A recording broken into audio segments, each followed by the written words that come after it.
রাজ্য থেকে এসেছি। আমরা খুব বিপদে পড়েই এসেছি। একমাত্র আপনি পারেন আমাদের বিপদ থেকে উদ্ধার করতে। সেটা কি রকম?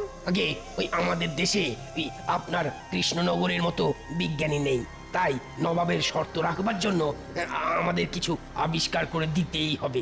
হ্যাঁ, আমরা নিশ্চিত সেই আবিষ্কার পুরস্কার পাবেই। এতে আমার লাভ। এতে আমরা আপনাকে 5,000 মোহর দেব। এ তো দারুণ দাম। শুধু 5,000 মোহর? আপনি বলুন না আর কি চান। বিজয়ী হলে আমাকে মোহরের সাথে 50 একর জমি দিতে হবে। বলুন, রাজি? আমরা রাজি। আপনি মোহরের সাথে জমিও পাবেন। ঠিক আছে, এখন আপনারা চলে যান। কেউ যেন আমাদের সাক্ষাতের কথা জানতে না পারে। আপনি কোনো চিন্তা করবেন না, শুধু আমাদের এই বিপদ থেকে উদ্ধার করুন।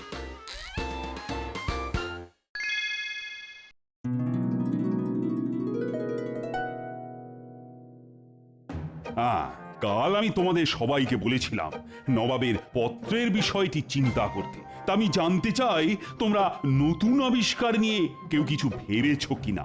মহারাজ, আপনি কোনো চিন্তা করবেন না। আরে চিন্তা করি কি আর সাথে, বিজ্ঞানীকেও তো রাজসভাতে দেখছি না। বিজ্ঞানী এখন ভীষণ উদ্যমে নতুন জিনিস আবিষ্কার করছেন, তাই সকাল থেকে উনি আদার জল ছাড়া আর কিচ্ছু খাননি। চত্ব সব। বিজ্ঞানী একটা নয়, একসাথে দুটো আবিষ্কার করে নবাবকে মুগ্ধ করবেন। বলো কি?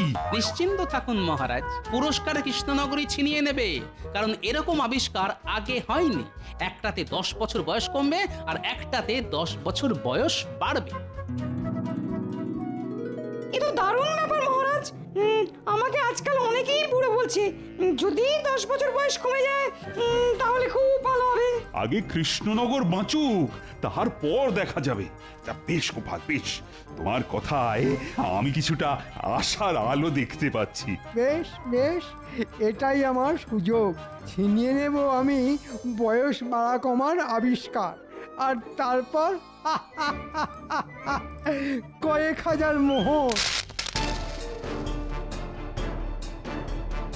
শোন, তোদের দুজনকেই বলছি, খুব সাবধানে কাজ করতে হবে। আজ রাতে বিজ্ঞানীর ঘর থেকে আবিষ্কার চুরি করতে হবে, আর কাল জ্যোতিষী সেজে মহারাজের সামনে যেতে হবে। কিন্তু আমরা কি বলবো মহারাজের কাছে? শোন, মহারাজের সামনে শুধু অঙ্গভঙ্গি করবি, কোনো কথা বলা যাবে না, তাহলে ধরা পড়ে যেতে পারিস। যা, আজ রাতের কাজ কর।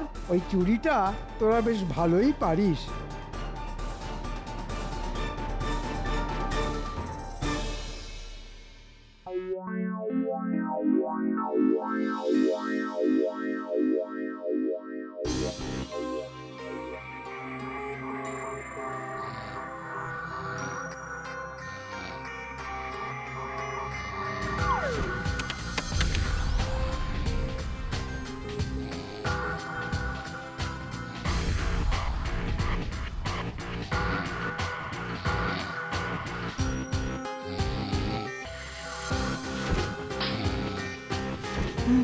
কে কে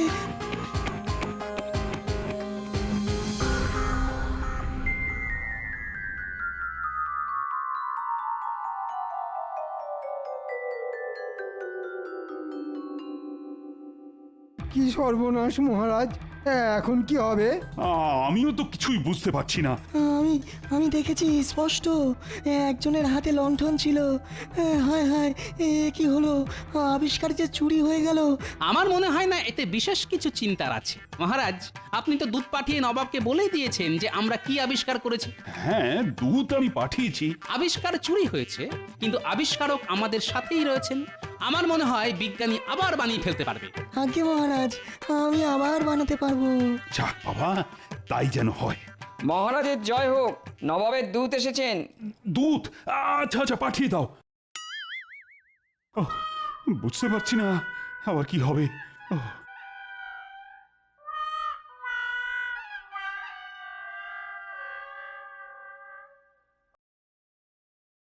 মহারাজ, নবাব বলে পাঠিয়েছেন যে কৃষ্ণনগর যে আবিষ্কারের কথা বলে পাঠিয়েছে সেটা ইতিমধ্যেই খাম্বাজ আর বর্ধমান রাজ জানিয়েছে। তাই কৃষ্ণনগরকে নতুন কিছু আবিষ্কার করে আনতে হবে। সে কি? বেশ বেশ, তাই হবে তাই হবে। তুমি এখন যেতে পারো। হ্যাঁ। কি সর্বনাশ, এখন কি হবে? আরে হাতে তো মাত্র 5 দিন। উফ, নবাবের যে কি খেয়াল হয়। বিজ্ঞানী, ও বিজ্ঞানী, তুমি বলো না, এই 5 দিনে নতুন কোনো আবিষ্কার করতে পারবে? মহারাজ, আপনি তো সব জানেন। আপনি তো জানেন যে একটি আবিষ্কার করতে কত পক্ষ লেগে যায়, সেখানে মাত্র 5 দিন। আমি পারবো না মহারাজ, আমাকে ক্ষমা করবেন। ও গোপাল, তুমি আমার একমাত্র ভরসা। কিছু কি উপায় আছে? আমাকে একটু ভাবার সময় দিন মহারাজ। আরে আরে ভাবতে গেলে সময় তো লাগবে। কি ব্যাপার প্রহরী? মহারাজ, দুজন সাধু বাবা এসেছেন। সাধুরা বাইরে কেন মহারাজ? এ হলো আমার সেই ত্রিকালদর্শী জ্যোতিষী। সে কি, নিয়ে এসো মন্ত্রী।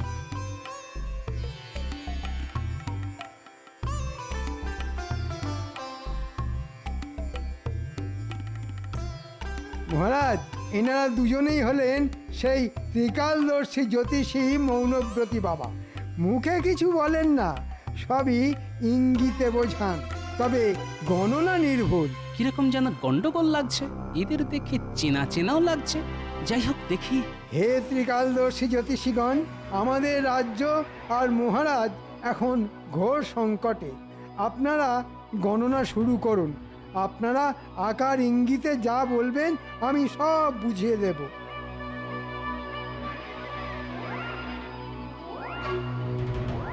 রাজ্যের ওপর ঘোর অমঙ্গল নেমে আসছে মহারাজ, ঘোর অমঙ্গল। নবাবের রোষানলে সব শেষ হয়ে যাবে। কি তাই তো? কি সর্বনাশ! রাজাকেও বার্ধক্য গ্রাস করেছে, তার পক্ষে রাজ্য রক্ষা করা সম্ভব নয়। সে কি হে জ্যোতিষীগণ, এর থেকে বাঁচার কি কোনো উপায় নেই? আছে বা একটু বলুন। উপায় একটা আছে মহারাজ। এই অমঙ্গল কাটাতে এই রাজ্যের থেকে কিছু যাগযজ্ঞ করতে হবে, আর তার জন্য কিছু মোহর লাগবে। এখন মহারাজ, আপনি যদি সম্মতি দেন তবে। বেশ বেশ, আমি সম্মতি দিলাম। আমি খাজাঞ্চিকে এক্ষুনি বলছি যজ্ঞের জন্য প্রয়োজনীয় মোহর এই জ্যোতিষীদের দিতে। তার আগে আমি বলতে চাই, এরা কিন্তু আমার অতিথি, তাই আজ সবার জন্য ভোজনের আয়োজন করা হয়েছে। বাহ বাহ বাহ, ত্রিকালদর্শী সাধু বাবারা দেখছি মাছের মুড়ো খাওয়া বেশ ভালোই রপ্ত করেছে। কি ত্রিকালদর্শী সাধু বাবার দেখি নকল গোঁপ খুলে গেছে। বুঝেছি, রাজাকে বলে এক্ষুনি মন্ত্রীর কারসাজি ফাঁস করে দেওয়াটাকে ঠিক হবে? না, বলাটা ঠিক হবে না। রাজা নিজেই এখন নবাবের দুশ্চিন্তায় ডুবে আছে। মন্ত্রীমশাই, তোমার ত্রিকালদর্শী সাধু বাবার কিন্তু নকল গোঁপ খুলে গেছে। চুপি চুপি তোমাকে বললাম, আর কাউকে বলিনি।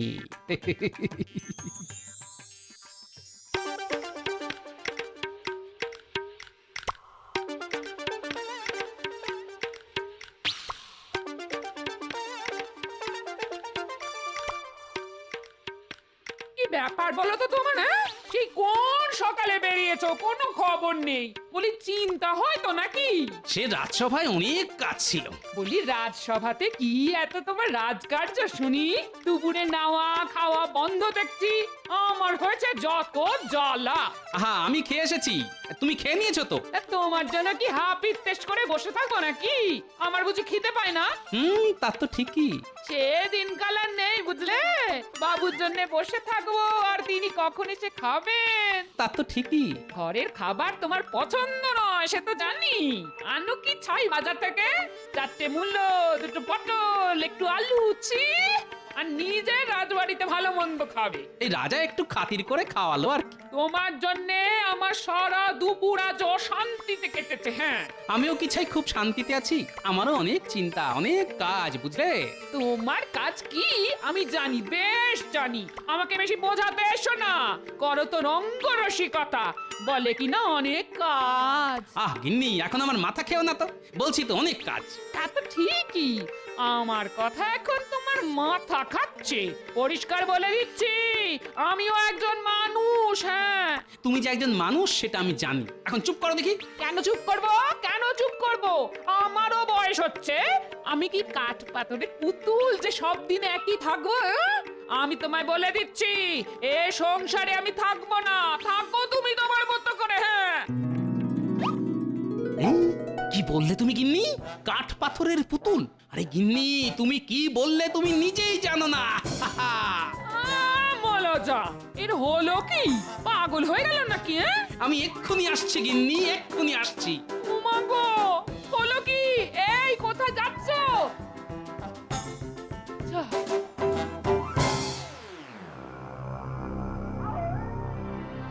কাজটা ভালোই ভালোই হলো বটে, তবে মজুরিটা একটু বেশিই পড়লো। কিছু তো করারও নেই, হাতে যে সময় বড় কম। এখন তাহলে মজুরি আনতে মহারাজের কাছেই যেতে হবে। এ কি? তুমি কিছু জানো না কিন্তু গোপাল, যা দেখেছো ভুলে যাও। মন্ত্রীমশাই, আপনি ভালো করেই জানেন যে ভুলতে গেলে মোহর লাগে। আমি সেটা বুঝেছিলাম। এই নাও তোমার ভাগের মোহর। ব্যাস, আমি সব ভুলে গেলাম মন্ত্রীমশাই।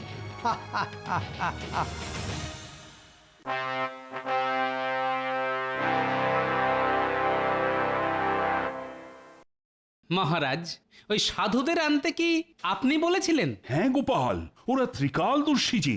আজকে আমাদের প্রথম পরীক্ষা খামবাজ রাজ্যের জন্য, সেটা হলো বয়স বাড়ার ওষুধ। বেশ, শুরু হোক। এই সেই ওষুধ যা খেলে বয়স 10 বছর বেড়ে যাবে। উজির, তুমি ওই ওষুধ খেয়ে নাও। নবাবের যা হুকুম।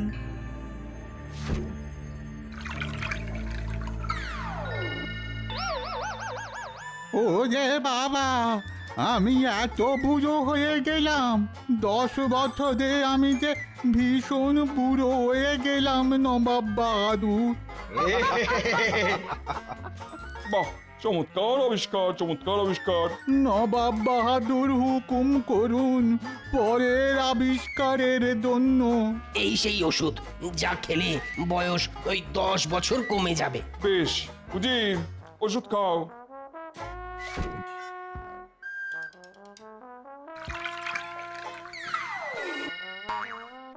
চমৎকার, চমৎকার। এবার এসেছে কৃষ্ণনগরের পালা। বলো, তোমরা কি আবিষ্কার করেছো? গোপাল, তোমার মুখ থেকে শুনি। আপনার দেওয়া শর্ত অনুযায়ী আমরা এমন জিনিস আবিষ্কার করেছি যা আপনার বয়স বাড়াবেও না, কমাবেও না। আপনি যেমন আছেন সারা জীবন নিজেকে ঠিক এইভাবেই দেখতে পাবেন। কই কই দেখাও সেই আবিষ্কার।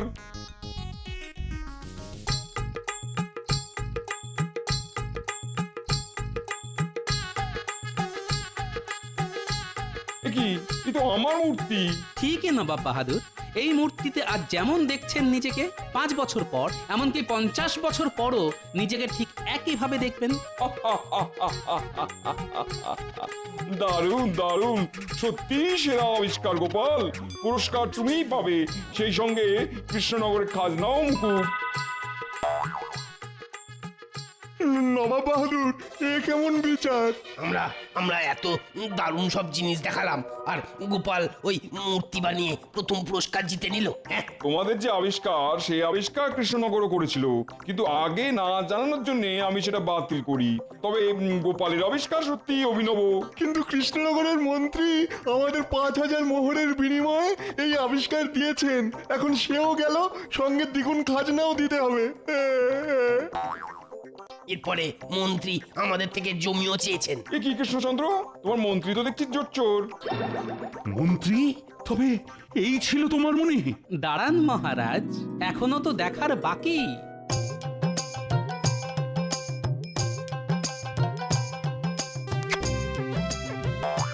কি ত্রিকালদর্শী জ্যোতিষী আসলে বটা ঘটা?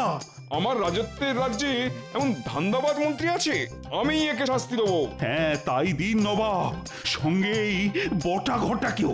আমি নির্দেশ দিচ্ছি 1 মাসের জন্য মন্ত্রী সহ বটা ঘটাকে বন্দি করতে। আমাকে বাঁচান মহারাজ, আমার খুব ভুল হয়ে গেছে, আপনার পায়ে পড়ি, আমাকে বাঁচান মহারাজ। না না, কোনো মুক্তি নেই। 1 মাস ধরে পচে মরো গারদে, আর এটাই তোমার শাস্তি। মরে যাব মহারাজ, একেবারে মরে যাব, মরে যাব মহারাজ, একেবারে মরে যাব। মহারাজ, এই নিন মোহর। আপনার মন্ত্রী আমার মুখ বন্ধ রাখার জন্য আমাকে উপঢৌকন দিয়েছিল। মূর্তি বানাতে একটু শুধু খরচা হয়েছে মহারাজ। ওটা ওটা আমি আবার তোমাকে দিচ্ছি গোপাল, পুরস্কার হিসেবে।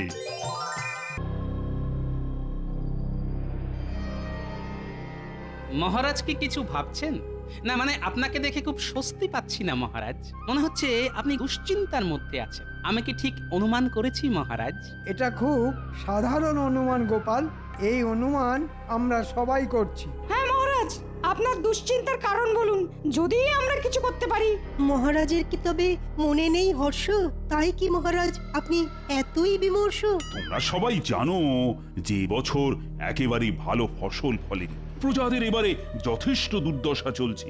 এই অবস্থায় খাজনা আদায় তো একেবারেই অসম্ভব। ঠিক বলেছেন মহারাজ, খাজনা আদায় এখনো অবধি কিছুই হয়নি। ওদিকে নবাব ক্রমাগত খাজনার জন্য তাগাদা করেই যাচ্ছে, আর তাতেই আমার মনটা কেমন অস্থির অস্থির করছে। মহারাজ, আমার মনে হয় সবার প্রথমে আপনি দুশ্চিন্তা করা ছেড়ে দিন, তাতে মন ঠান্ডা হবে। ঠান্ডা মাথায় অনেক কিছু বুদ্ধি খেলে। আর ততক্ষণে নবাব ডান্ডা হাতে দুধ পাঠাবে নাকি? মহারাজ, গোপালের বুদ্ধিশুদ্ধি দিন দিন লোপ পাচ্ছে বলেই আমার বিশ্বাস। ব্যাস, এই শুরু হলো মন্ত্রীর চতুর কথা। মন্ত্রীমশাই নিশ্চয়ই মহারাজের দুশ্চিন্তা দূর করবার জন্য ইতিমধ্যেই অনেক উপায় ভেবে ফেলেছে। সে উপায়ের কথা আমি পরে শুনবো, আগে আমি রাজজ্যোতিষীর কথা শুনতে চাই। তুমি তুমি আমার হাত দেখে কিছু বলতে পারবে রাজজ্যোতিষী?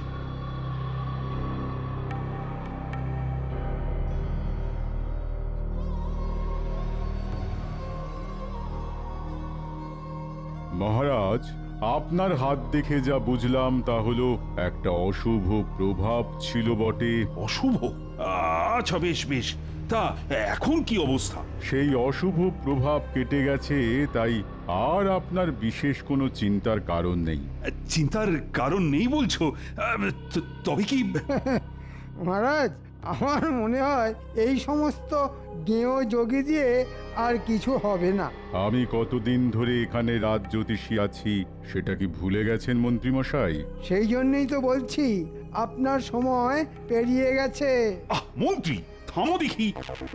মহারাজ, আমি এমন একজন জ্যোতিষীকে চিনি যিনি হলেন ত্রিকালদর্শী। সব কিছু দোষগুণ উনি বলে দিতে পারেন, আর কোনো রকম সমস্যা থাকলে উনি তার বিধান দিতে পারেন। তাই বুঝি? ব্যাটার মতলব ঠিক ভালো ঠেকছে না। আপনি যদি তার সাথে দেখা করতে চান তাহলে তাকে রাজসভায় একবার আনা যেতে পারে। বেশ মন্ত্রী, তবে তাই হোক। আমি তার সাথে দেখা করতে চাই। তুমি তাকে এই রাজসভায় আনবার ব্যবস্থা কর। বিলক্ষণ মহারাজ।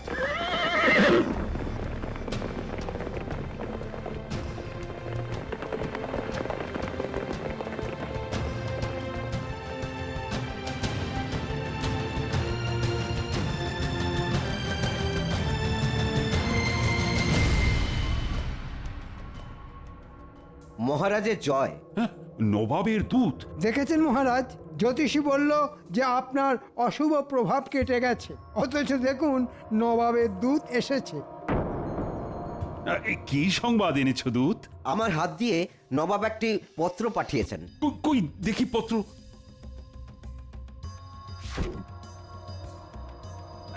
তুমি এখন যেতে পারো দূত। নবাবকে আমার কুশল জানিও।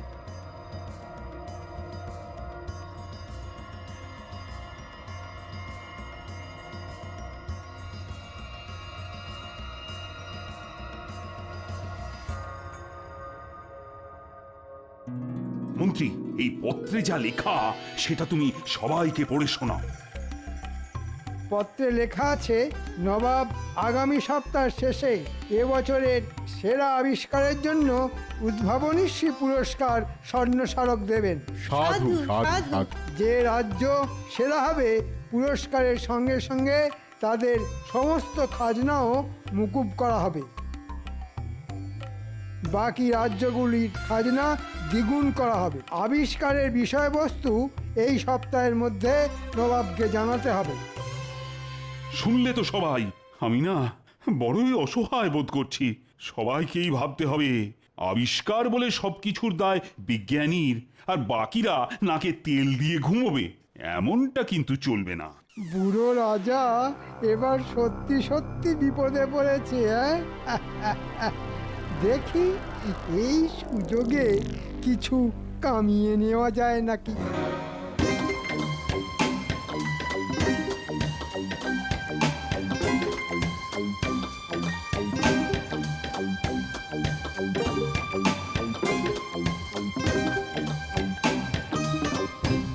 তুমি এত দেরি করলে কেন গো? সে আমি জরুরি কাজে ব্যস্ত ছিলাম। কেন?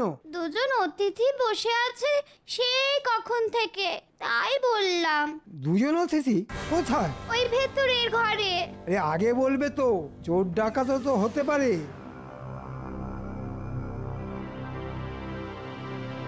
আপনারা কারা ঠিক চিনতে পারলাম না তো। আমি খাম্বাজ রাজ্য থেকে, আর ইনি বর্ধমান